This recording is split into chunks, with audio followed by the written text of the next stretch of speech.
Germans had 32 machine guns. This Tennessee farmer had a rifle and refused to miss. October 8, 1918. Argonne Forest, France. Early morning fog.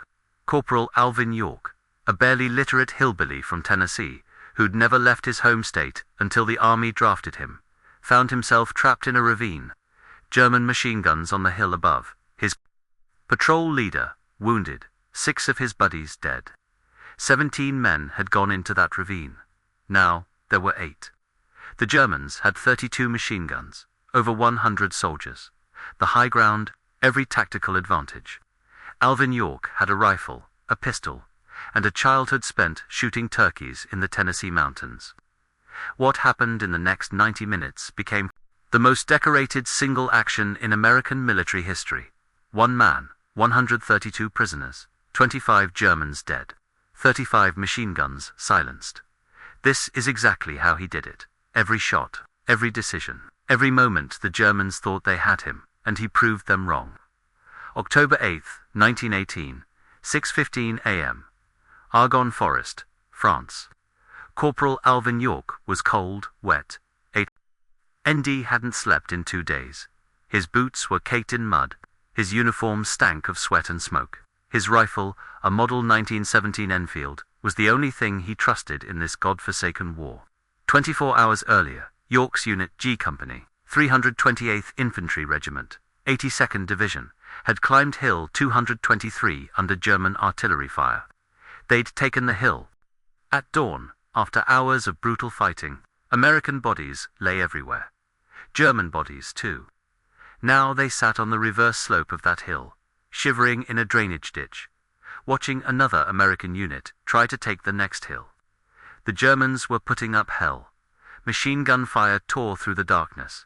Artillery shells screamed overhead. Flashes of light silhouetted soldiers scrambling up slopes with bayonets fixed. York watched it all with the calm detachment of a man who'd seen death before. Back in Tennessee, he'd hunted since he was 6 years old. Killed his first deer at 7. By 15, he could shoot a running turkey's head off at 50 yards. He'd grown up poor in the mountains of Paul Moore, Tennessee, 11 kids, dirt floor cabin, barely enough food to go around.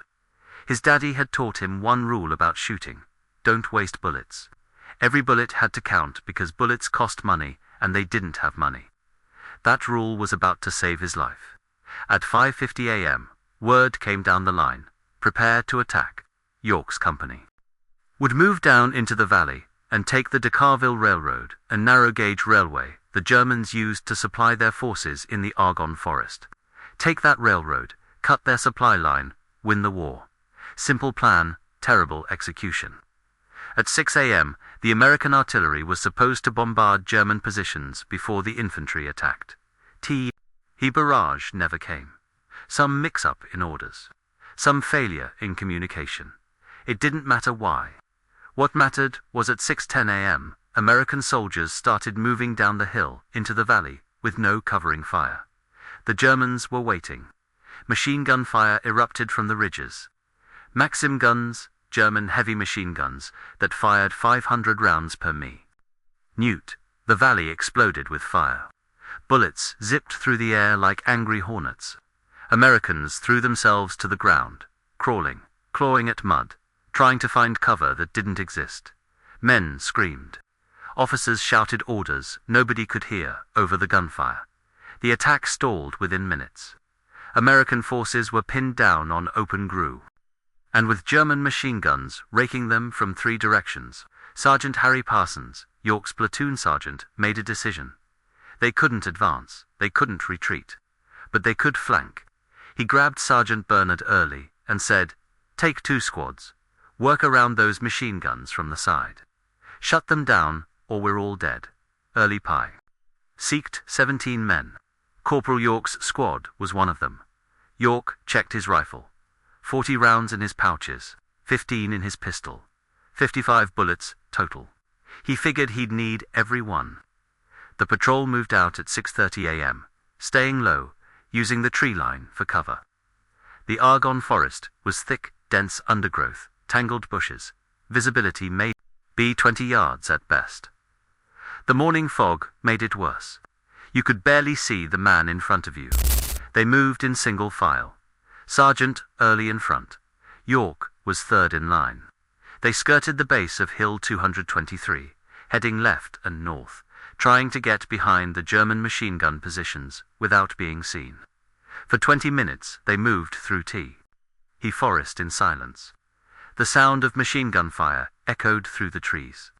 American soldiers were still dying in that valley. Every minute the patrol wasted was another minute. Men were getting cut down. At 6:50 a.m. they spotted 2 German soldiers ahead, medical orderlies with Red Cross armbands. The Germans saw the Americans and ran. Sergeant Early yelled halt, but they kept running. The Americans opened fire. 1 German went down. The other disappeared into the fog. Early cursed and motioned forward. They followed the path the Germans had taken, crossed a small stream, barely a meter wide, and found themselves in a ravine.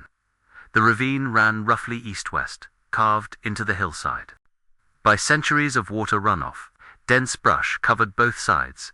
The bottom was muddy, boggy, barely 20 feet wide. On the north side of the ravine, the hill rose steeply, almost vertical. On the south side, gentler slope, but still thick with vegetation. They burst through the undergrowth and found themselves face to face with 75 German soldiers. The Germans were sitting in a rough semicircle around a small shack, probably a command post.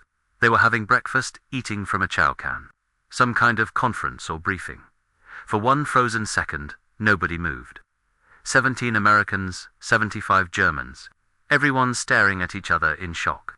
Then the Germans started jumping up, throwing their hands in the air, shouting, "Kamerad, Kamerad," the German word for comrade, their way of surrendering. Sergeant Early yelled, "Don't shoot, they're surrendering." The Americans held their fire. Some Germans kept their hands up. Others reached for rifles. Then someone fired. The ravine exploded with gunfire. Americans and Germans, shooting at point-blank range, men falling, screaming, chaos. York threw himself to the ground and started shooting. He picked targets methodically. Man on the left, with a rifle, squeezed trigger. He goes down. Man on the right, reaching for a pistol, squeezed trigger. He goes down. No wasted shots. No panic. Just aim and fire like he was shooting T. Urkeys, back home. Within seconds, 3 Germans were dead on the ground. Sergeant Early shouted, "Ceasefire! Ceasefire!" The shooting stopped. Most of the Germans dropped flat to the ground, lying on their stomachs in the mud. A few Americans were still standing. York stayed low, rifle ready. Then the machine guns on the hill above them opened fire. The Germans had at least 30 machine gun positions on the ridge overlooking the ravine. When they heard the firefight below, they turned their guns on the Americans. Bullets screamed overhead. The German soldiers lying flat in the ravine were directly between the Americans and the machine guns. The German gunners couldn't lower their barrels. Enough to hit the Americans without hitting their own men first, but they tried anyway. Machine gun fire tore through the ravine. Rounds passed inches over York's head. Dirt and leaves exploded around him. The sound was deafening, a constant roar of heavy machine gun fire. Americans started dropping. Sergeant Early took a bullet through the arm. Corporal Cutting was hit in the chest. Corporal Savage, one of York's best friends, took 3 rounds and died instantly. Within 30 seconds, 6 Americans were dead. 3 were wounded. That left 8 men. 8 Americans against 75 Germans on the ground, and 30 machine guns on the hill. York looked around for cover. The other Americans had gotten behind trees. But there was no tree for York. He was in the open. The nearest tree was 10 feet away. 10 feet he'd have to cross through machine gun fire. So he sat in the mud and kept shooting. He fired his rifle methodically. Pick a target, squeeze. Pick another target, squeeze. The rifle kicked against his shoulder. Brass cur. Sings, ejected. Empty clip, pinged out. Reload. Keep shooting. The German machine gunners were firing high, trying to hit the Americans, but prevented by their own men lying flat. York realized he was in the safest spot in the ravine. As long as he stayed low, close to the German prisoners. The machine guns couldn't hit him without hitting their own soldiers first. So he stayed exactly where he was and kept killing Germans. His rifle ran dry. He switched to his pistol, a Colt 1911 .45 caliber. 7 rounds in the magazine, 1 in the chamber. 8 shots total. He kept firing, picking targets, squeezing the trigger. Men falling. Then the Germans charged. A German lieutenant and 8 soldiers with fixed bayonets came running down the hill straight at York. They were shouting, "Rifles up," ready to impale him. York holstered his pistol, grabbed his rifle, loaded a fresh clip, and started shooting. But not at the closest man. He shot the last man in the line first, then the second to last, then the third. He worked backwards through the sea. Harging, Germans, shooting from back to front. Why? Because York had learned something hunting wild turkeys in Tennessee. If you shoot the first turkey in a line, the others see it and scatter. But if you shoot the last turkey, the ones in front don't notice. They keep coming, and you can shoot them all before they realize what's happening. York applied the same principle to Germans. He shot the 8th man. The man fell. The other 7 kept charging. They didn't see him drop behind them. He shot the 7th man. The man fell. The others kept running. 6th man, down. 5th man, down. 4th man, down. The Germans were now 10 feet away, still charging, still not realizing half their line. Dead behind them. 3rd man down. 2nd man down. The German lieutenant was now 5 feet away. Bayonet aimed at York's chest. York shot him in the stomach. The lieutenant fell. The charge was over. 8 Germans dead in 8 seconds. York reloaded his pistol.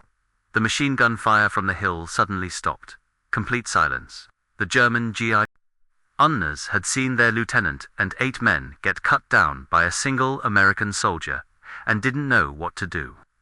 A German officer stood up from the mass of prisoners lying in the mud. He was older, maybe 45, clean uniform, officer's insignia. He walked slowly toward York with his hands up. In perfect English, he said, "English." York said, "No, American." The German officer said, "Good Lord. Then, if you won't shoot any more, I will make them give up." York kept his pistol pointed at the officer's chest and said, "I'll treat you like a man. Make them surrender and I won't shoot." The German officer turned and shouted orders in German. The soldiers lying on the ground started throwing off their equipment belts, unbuckling rifles, raising their hands. The machine gunners on the hill did the same. One by one, German soldiers stood up from their positions and raised their hands. York kept his pistol trained on the officer. He called to his remaining men, 7 soldiers still alive, scattered behind trees, and told them to come forward. They searched the German prisoners, took their weapons. York counted them. 75 prisoners on the ground, plus more coming down from the machine gun positions on the hill. Final count, 132 German soldiers had surrendered. York looked at the 7 Americans still alive. He looked at the 132 German prisoners. He did the math, say, 21:1. If the Germans decided to rush them, the Americans were dead. He needed to get these prisoners back to American lines immediately before they figured out how badly outnumbered the Americans were. The German officer, a major, suggested they walk north along the road through the valley. Back to American lines. York looked at the map. In his head, that road went past more German machine gun positions. The minute they stepped into view, those guns would open fire. The Americans would be slaughtered. York said, "No. We're going back the way I came." The officer protested. York cut him off. "We're going my way, or I shoot you right now and take my chances." The officer shut up. York lined up the prisoners in a column of 2s, a long line of German soldiers stretching 50 yards. He put the major and 2 other German officers at the front of the column. York positioned himself right behind them with his pistol pointed at their backs. He spread the other 7 Americans along the sides and rear of the column. Then he started walking. They moved through the forest, following the path York's patrol had taken earlier. The prisoners were quiet, docile. They'd seen what York could do, and none of them wanted to test whether he'd actually shoot. After a few minutes, they came across another German machine gun position, one the patrol had missed on the way in. About 20 Armans manning 2 heavy machine guns. The German gunners saw the column approaching and started to raise their weapons. Then they saw their own officers at the front, with an American soldier's pistol at their backs. The major shouted something in German. The gunners lowered their weapons and raised their hands. York added them to the column. Now, he had 152 prisoners. They walked further. Came across another machine gun nest. Same thing happened. Germans saw their officers as hostages and surrendered. York added them to the column. Now 180 prisoners. By the time York's column reached American lines at 9:15 a.m., he was marching 132. German prisoners' accounts vary on the exact count, but 132 is the official number. His 7 men were walking alongside, rifles ready, still not quite believing what had just happened. American soldiers at the front line stared in disbelief as York's column emerged from the forest. A captain stopped him and asked how many prisoners he had. York said, "Honest, I don't know." They counted them. 132 Germans, T.A.E., officers, enlisted men, machine gunners, riflemen, all surrendered to 8 Americans. York was ordered to march the prisoners to brigade headquarters. He did. When he arrived, a general asked how he'd captured so many. York said, "I surrounded them." The general laughed and gave him the rest of the day off. York walked back to his company. On Highway, he passed the valley where the attack had started that morning. American soldiers were collecting bodies, counting the dead. The machine guns York had silenced would have killed hundreds more if they'd kept firing. York's patrol had opened a gap in the German lines. By the end of the day, the 82nd Division had captured the Dacreville ravine and broken the German defensive position in the Argonne. One patrol, 8 men, changed the entire battle. York found his company that evening. His buddies asked where he'd been. York said, "Just doing some shooting." He sat down, cleaned his rifle, and went to sleep. As far as he was concerned, he'd just done his job, but his commanders saw it differently. Within days, reports of York's action reached higher command. Generals were skeptical. How could one man capture 132 soldiers? It sounded like propaganda. They investigated, interviewed survivors from York's patrol, interviewed German prisoners, examined the ravine, counted German bodies. 25 dead, most of them killed by rifle or pistol fire. All the shots were accurate. Most were headshots or center mass. Professional marksmanship, the investigation concluded. York had personally killed at least 25 Germans and was directly responsible for the surrender of 132 more.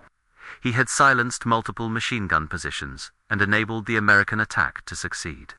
On April 18, 1919, Corporal Alvin York was promoted to sergeant and awarded the Medal of Honor, America's highest military decoration. General John Pershing, commander of all American forces in Europe, personally pinned the medal on York's chest and said, "What you did was the greatest thing accomplished by any soldier of all the armies of Europe." France awarded him the Croix de Guerre. Italy awarded him the Croce de Guerra. Montenegro gave him the War Medal. Altogether, York received 50 decorations from Allied nations. When he returned to the United States, he was given a parade in New York City. Millions lined the streets. He met the president. He was offered movie deals, book deals, endorsement contracts. He turned them all down. He said he didn't kill Germans for money. Instead, he went back to Pall Mall, Tennessee, married his childhood sweetheart Gracie, built a farm, started a school for mountain children who couldn't afford education. He lived quietly for years until 1941, when Warner Brothers asked permission to make a movie about his life. York initially refused, but when he learned the profits would fund his school, he agreed. The movie Sergeant York, starring Gary Cooper, became one of the biggest films of 1941. Cooper won the Academy Award for Best Actor. The movie made York famous all over again. But York never bragged about what he did. When people asked how he captured 132 Germans, he always gave the same answer. I'm a good shot, and I don't waste bullets. That was true. But it wasn't the whole truth. The whole truth was Alvin York understood something most soldiers didn't. Shooting people isn't about firepower. It's about precision. In that ravine, on October 8, 1918, York fired approximately 55 rounds total, 40 from his rifle, 15 from his pistol. He killed at least 25 Germans. That's nearly a 50% hit rate under combat conditions, with machine guns firing at him. Modern military studies show the average soldier in combat fires hundreds of rounds for every enemy killed. York averaged 2 rounds per kill. Why was he so accurate? Because he grew up poor in the Tennessee mountains, where every bullet cost money his family didn't have. His daddy taught him, you get one shot at a turkey. Miss and the turkey flies away, and your family goes hungry, so you don't miss. York applied that same principle to warfare. One shot, one kill. Don't panic. Don't spray ball. ETs. Pick your target. Breathe. Squeeze. Move to the next target. The Germans had more guns, more bullets, more men. But York had precision. And precision beat firepower. There's another reason York survived that ravine. He understood psychology. When he shot the charging Germans from back to front, instead of front to back, he was using a psychological tactic. The men in front couldn't see their buddies behind them getting shot, so they kept charging. By the time they realized what was happening, it was too late. When he used German officers as human shields while marching prisoners back to American lines, he was using psychology. German machine gunners wouldn't shoot their own officers, so York stayed safe. When he refused to take the major's suggested route back to American lines, he was reading the situation. The major wanted to lead York past more German positions where his men would be slaughtered. York didn't trust him, and he was right not to. York won that fight because he thought faster than the Germans and never panicked. But there's one more reason Alvin York succeeded where others would have failed. He genuinely believed he couldn't lose. York was a devout Christian. Before the war, he'd struggled with whether fighting violated his religious beliefs. His pastor convinced him that fighting evil was righteous. From that moment forward, York believed God was on his side. In that ravine, with machine guns firing and friends dying around him, York never once thought he was going to die. He believed he was protected, so he acted with absolute confidence. That confidence made him deadly. When you believe you cannot lose, you take shots other men wouldn't take. You make decisions others wouldn't make. You charge forward when everyone else retreats. The Germans saw a man who refused to be afraid, and that terrified them. After the war, reporters asked German prisoners why they surrendered to York. One said, he shot too good. Every shot, someone died. We thought maybe he had 50 men hiding in the trees. When we realized it was just him, as too late, we were already surrendering. Another German soldier said, the American, he did not shoot like a soldier. Soldiers shoot and miss. He shot like a hunter. He never missed. We thought if we fought, we would all die. So we surrendered. Alvin York fought one battle in World War I one morning. 90 minutes of combat, and he became the most decorated American soldier of the entire war. Not because he had the most guns, not because he was the biggest or strongest or fastest, because he was the most accurate, the most calm, the most confident. He proved that one man with skill beats 100 men with luck. Sergeant Alvin York died in 1964 at the age of 76. He's buried in Pall Mall, Tennessee, not far from the cabin where he grew up. His grave is simple, just a headstone with his name, rank, and the dates of his life. No mention of the 132 prisoners. No mention of the Medal of Honor. No mention of being the most famous American soldier of World War I, just Sergeant Alvin C. York, 1887 to 1964. That's how he would Harvey wanted it. Because, to Alvin York, what he did wasn't heroic. It was just his job. He was a soldier. His country called, he went, he fought, he did what needed to be done. When people called him a hero, he always said the same thing. The heroes are the ones who didn't come home. But history remembers him differently. History remembers Alvin York as the man who proved that courage, skill, and faith can overcome any odds. One man, one rifle, 132 prisoners.